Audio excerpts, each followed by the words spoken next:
नमस्कार दोस्तों, आज हम देखेंगे कि सामाजिक परिवर्तन और शिक्षा कैसे एक दूसरे से संबंधित है। तो जब हम सामाजिक परिवर्तन की बात करते हैं, तो सामाजिक परिवर्तन वास्तव में क्या है कि समाज में होने वाला परिवर्तन।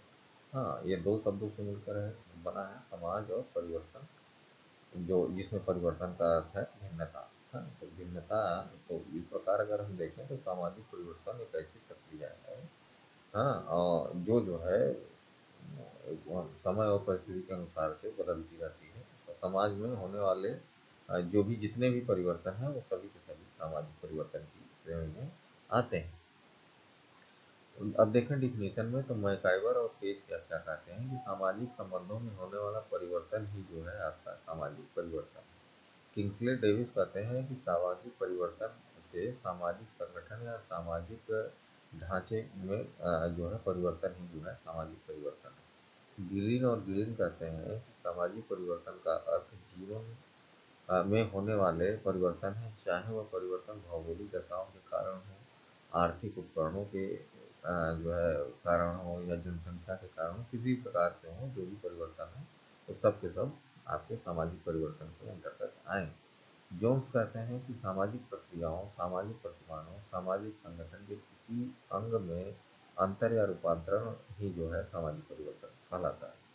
हाँ, अब सामाजिक परिवर्तन की कुछ विशेषताएं देखें तो इसमें क्या है। पहली बात कि सामाजिक परिवर्तन बदलाव की एक अनिवार्य प्रक्रिया है जो समाज में अनवरत रूप से चलती रहती है।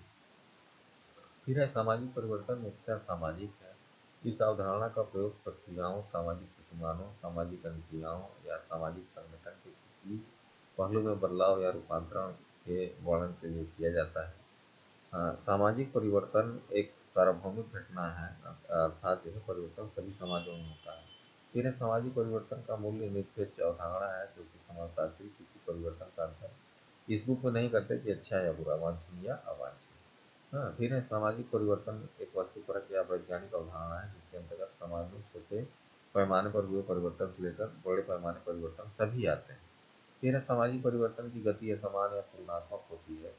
समाज की विभिन्न इकाइयों के बीच परिवर्तन की गति समान नहीं होती। सामाजिक जो है ग्रामीण समुदाय की अपेक्षा शहरी समुदाय में परिवर्तन ज़्यादा तेजी से होता है। फिर है सामाजिक परिवर्तन संचयी होता है। समाज में जो कुछ भी परिवर्तन होता है उसका संचय होता रहता है। फिर है सामाजिक परिवर्तन की भविष्यवाणी नहीं की जा सकती। अब देखते हैं कि सामाजिक परिवर्तन को कौन कौन से कारक प्रभावित करते हैं। जिसमें दो मुख्य कारक हैं, एक है मॉडर्न फैक्टर और दूसरा है ट्रेडिशनल फैक्टर। तो मॉडर्न फैक्टर के अंतर्गत आपका जो है, चाहे मॉडर्नाइजेशन है, इंडस्ट्रियलाइजेशन है, आपका अर्बनाइजेशन है, शहरीकरण है, आधुनिकीकरण, पश्चिमीकरण, निजीकरण, ये सब जो नए टर्म आए हैं, ये जो है आपके समाज में कितना परिवर्तन ला रहे हैं, ये है। दूसरी बात है सामाजिक परिवर्तन के जो परंपरागत कारक हैं वो कौन कौन से हैं। पहला है जो है बायोलॉजिकल फैक्टर। ये क्या कहता है कि जन्म और मृत्यु, पुरुषों महिलाओं के अनुपात, स्वास्थ्य, शिक्षा जाति, जो भी मतलब कि एक तरीके से पॉपुलेशन फैक्टर है वो सब। दूसरा है डेमोग्राफिक, जनसंख्या का आकार, घनत्व, वितरण, अनुपात आदि क्या है, ये भी जो है आपके सामाजिक परिवर्तन को प्रभावित करता है। सामाजिक परिवर्तन इससे भी होता है। फिर जियोग्राफिकल फैक्टर है कि गर्मी, ठंडे, भूकंप, मिट्टी, ये सब भी जो है आपके सामाजिक परिवर्तन के उत्तरदायी कारक माने जाते हैं। फिर सांस्कृतिक कारक है, हाँ, फिर आर्थिक कारक है, प्रौद्योगिकी कारक है। तो ये सब सब सारे के सारे कारक जो है सामाजिक परिवर्तन के लिए जो है जिम्मेदार माने जाते हैं। अब देखें सामाजिक परिवर्तन और शिक्षा में क्या संबंध है। इसके अंतर्गत पहले देखें कि सामाजिक परिवर्तन का जो है शिक्षा पर क्या प्रभाव पड़ता है। तो पहली बात है शिक्षा के स्वरूप को देखें, तो कैसे जो है शिक्षा का स्वरूप सामाजिक परिवर्तन द्वारा निर्धारित होता है। कि सामाजिक परिवर्तनों के कारण शिक्षा का स्वरूप आज जो है सामाजिक प्रक्रिया के रूप में निश्चित हुआ है। प्राचीन काल में जो है सा या विद्या में मुख्य था, लेकिन अब जो है उसका क्या हो गया है कि सामाजिक जीवन जीने के योग्य बनाना है। फिर शिक्षा के उद्देश्य हैं, क्योंकि जो है शिक्षा का स्वरूप चेंज हुआ तो उद्देश्य भी चेंज होते हैं।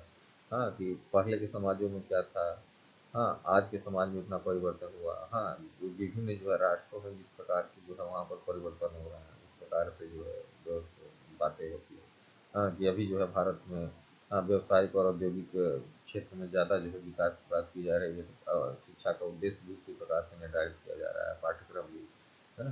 फिर है शिक्षा की नीति में परिवर्तन। तो सामाजिक परिवर्तन होता रहता है, तो नीतियाँ भी जो है परिवर्तित होती रहती है। कि अभी तक आपने देखा कि जो है 1986 की शिक्षा नीति चली आ रही थी, अब 2020 की शिक्षा नीति लागू है, तो सामाजिक परिवर्तन के कारण ही है। फिर है शिक्षा के पाठ्यक्रम पर प्रभाव, तो जिस प्रकार का जो है नीति है, आपका उद्देश्य है शिक्षा, उसी प्रकार के पाठ्यक्रम की भी जो है शिक्षा बच्चों को दी जाती है। फिर है शिक्षा शिक्षण विधियों में जो है परिवर्तन होता है।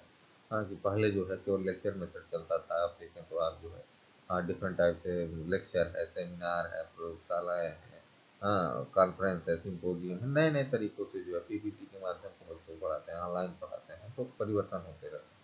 हाँ, फिर विद्यालय शिक्षक और शिक्षार्थी का प्रभाव, तो इन सब जो स्टेक होल्डर हैं, इन सब पर भी जो है सामाजिक परिवर्तन का प्रभाव बराबर पड़ता रहता है। हाँ, अब देखें शिक्षा का सामाजिक परिवर्तन पर क्या प्रभाव पड़ता है। तो पहली बात है कि सामाजिक जीवन पर शिक्षा का प्रभाव हमेशा पड़ता रहता है, कि जिस प्रकार से शिक्षा दी जाएगी उसी प्रकार से व्यक्ति की सोच और सामाजिक रूप से रहन-सहन होगा। फिर सामाजिक चेतना लाने में जो है शिक्षा का हाथ होता है, कि व्यक्ति को सामाजिक रूप से जो है उत्तरदायी और क्या कहते हैं कि जो है कॉन्शियस बनाने के लिए, जागरूक बनाने के लिए शिक्षा सबसे ज़रूरी अंग मानी जाती है। फिर वह समाज में नए विचारों का प्रचार और प्रसार, तो शिक्षा द्वारा ही समाज में नए विचारों का प्रचार प्रसार होता है। फिर समाज के मूल्यों एवं प्रतिमानों का व्यवहारिक प्रयोग एवं समन्वय, तो शिक्षा लोगों में जो है नए विचार देकर उन्हें नए मूल्य एवं नए प्रतिमान भी उत्पन्न करती है, साथ ही साथ इन्हें व्यवहार में लाने के लिए अवसर भी प्रदान करती है। फिर है समाज की संस्कृति एवं संरक्षण का हस्तांतरण, जो है पहली बात तो है शिक्षा जो है समाज की संस्कृतियों का संरक्षण करती है और फिर उसको जो है एक पीढ़ी से दूसरी पीढ़ी में हस्तांतरित करती है। फिर है समाज के आधुनिकीकरण पर शिक्षा का प्रभाव, तो जो समाज में नई नई चीज़ें आ रही है, समाज इतना मॉडर्नाइज होता जा रहा है, आधुनिक होता जा रहा है, ये शिक्षा के द्वारा ही संभव है। हाँ, तो शिक्षा ही सबसे बड़ा रोल प्ले करती है इन सब कार्यों के लिए। Thank you very much.